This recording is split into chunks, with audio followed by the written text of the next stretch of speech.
Caitlin and welcome to my channel. Today's video is going to be my seasonal reading recap and TBR for the next coming season. Now, technically, at least according to like calendars, fall doesn't technically end until like December 23rd or something insane like that. But let's be real, once it's December, everyone is in the Christmas mood, and Christmas is totally a winter holiday. And honestly, most people are probably already in a Christmas mood. So the fact that I am holding out this long to start my holiday reads is kind of insane, but I also had a lot of fall books that I really wanted to read, and fall is one of my favorite seasons, so I did want to drag this out for as long as I possibly could. That being said, I actually didn't end up reading a lot of books this season because I was in a bit of a reading slump,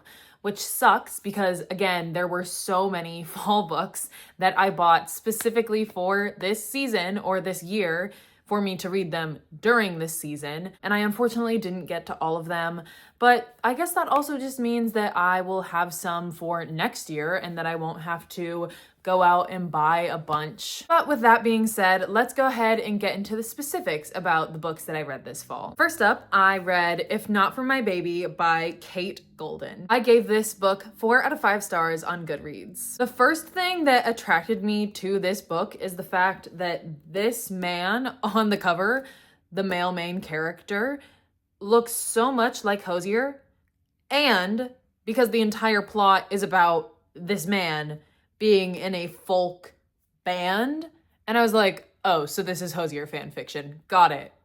I'm there. Generally speaking, I do kind of enjoy my female main characters with a little bit more self-confidence, but Clementine was really sweet and cute, and I really liked her as a character. My only problem with this book is that the female main character, Clementine, constantly was like anticipating the end of her relationship with the guy whose name is Thomas.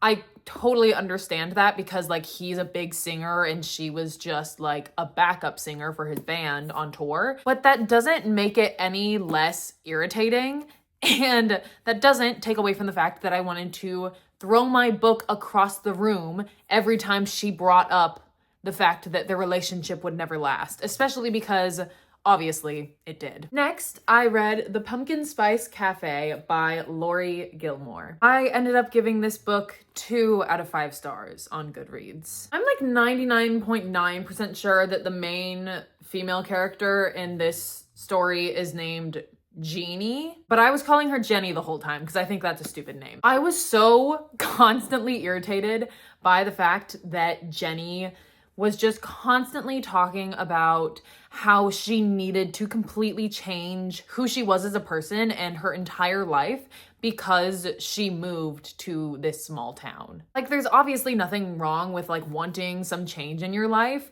but it felt like she was trying to change her entire personality almost to like fit into the town dynamic, and I didn't love that. As much as I love a dual POV story, the author never actually specified at the beginning of each chapter when the perspective was shifting to the other person, so you kind of had to like figure out with context clues, which like admittedly wasn't that hard, but it's sometimes just the small things like that that make a book really good. A note that I actually wrote for this book is, and I quote, "The conclusions that these two main characters constantly jumped to would break my ankles."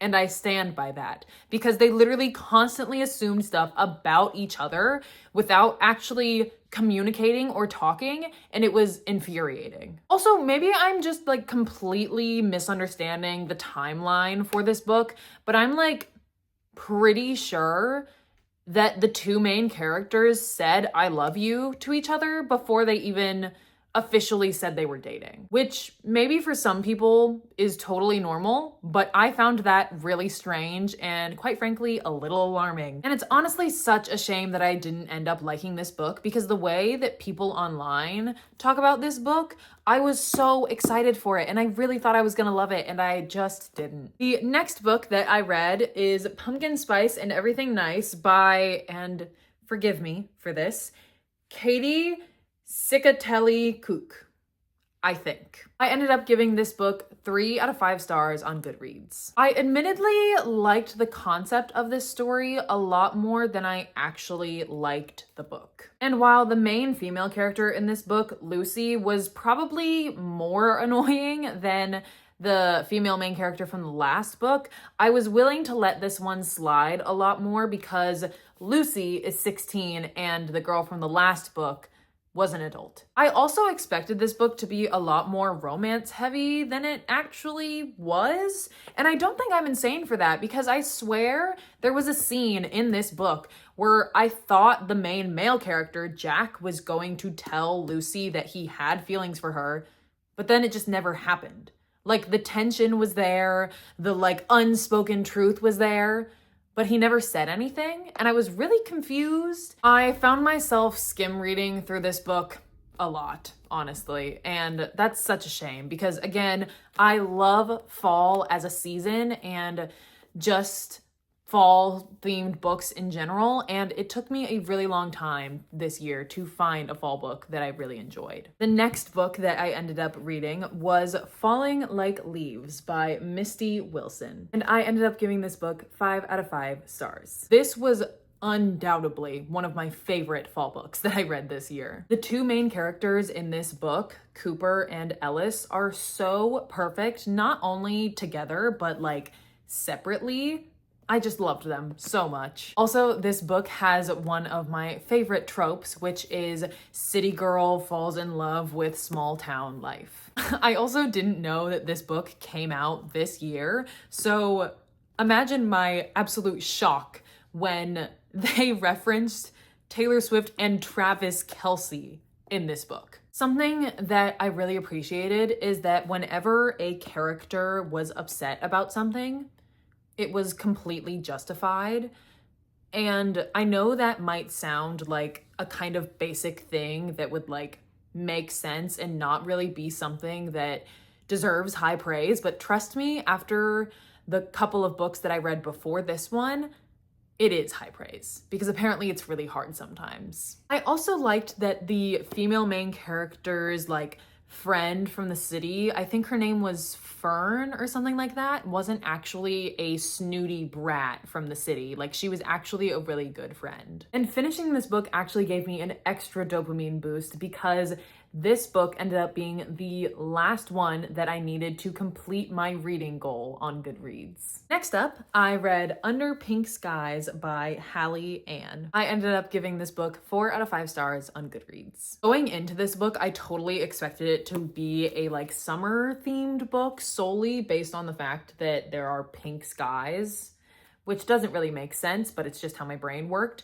But it actually ended up being a fall book, which I love and was just so perfectly timed. I actually got to meet the author and buy her books directly from her at a book fair, which was super cool. It's honestly been a while since I've read a book where the main character either struggles with or has someone in their life that struggles with alcoholism, and the author wrote that plotline so well, in my opinion. Also, admittedly, military or like ex-military male characters aren't usually my first pick, but Connor did it for me. I admittedly almost rated this book a little bit lower, but I was reminded at the end of the book that these two main characters are both so young and that actually your 20s is so young. And we can't always expect people to communicate well or express their emotions properly when they're in their 20s, and definitely not when they're in their teens. Next, I read The Last Flight by Julie Clark, and this book ended up getting 3 out of 5 stars on Goodreads. As a woman with anxiety,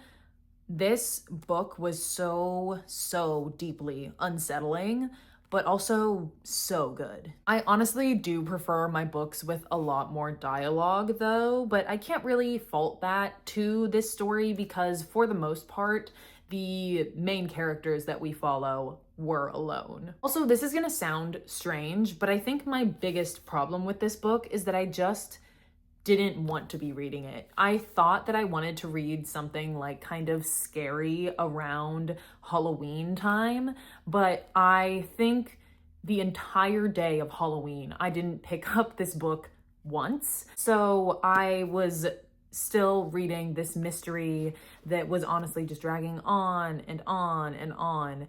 And I wasn't really invested, but I just couldn't DNF it. I have a problem with not DNFing books, and I need to get better at it, honestly. The ending wasn't really great, but it was like okay, so that's why it ended up with a bit of a mid-tier rating. And the last book that I read this fall season is If It Makes You Happy by Julie Olivia. I ended up giving this book 5 out of 5 stars on Goodreads. Reverse golden retriever X black cat will literally always be one of my favorite tropes. No questions asked. I've never personally seen Gilmore Girls. I know, I need to get on that, trust me.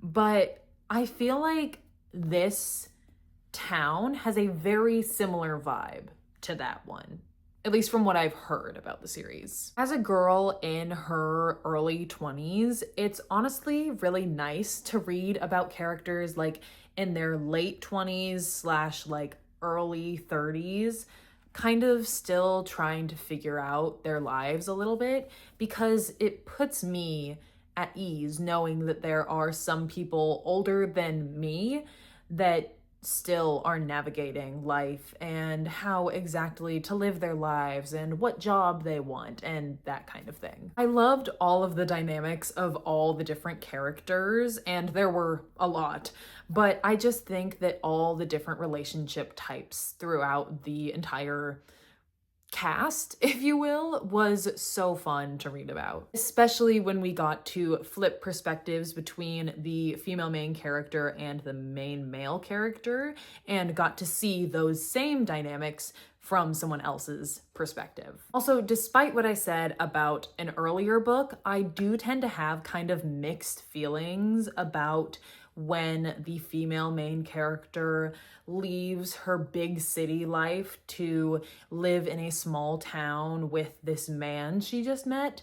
But this one was so sweet and so perfectly written and just chef's kiss. And just like that, that is all the books that I read this fall. And now it is time for my Christmas TBR. First up, we have the newest book from one of my favorite authors, Holiday Ever After by Hannah Grace. This is the same author that wrote the Icebreaker series, and I loved that series. No matter what anyone else on like TikTok says about it, I thought it was great and I had a great time. So I am very excited to read more content from her. Next is The Christmas Tree Farm by Lori Gilmore. I'm admittedly a little scared of this one solely because of the fact that it's the author of the Pumpkin Spice Cafe book that I really didn't like.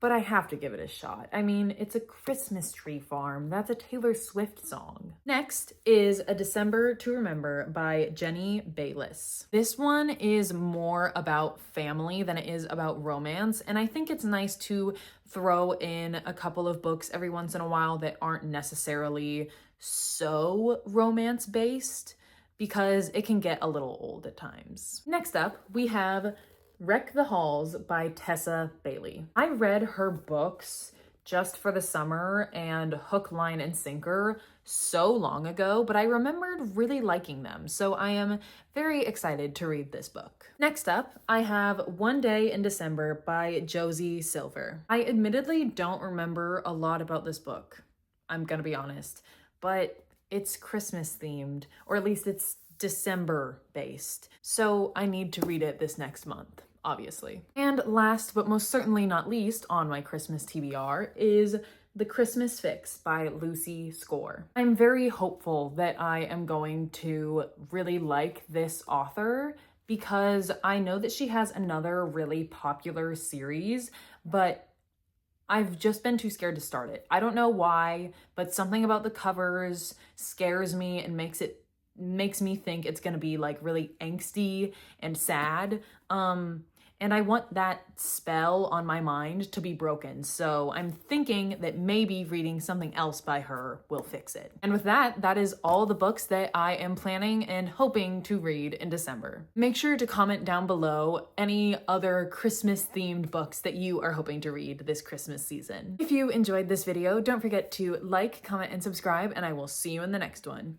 Bye!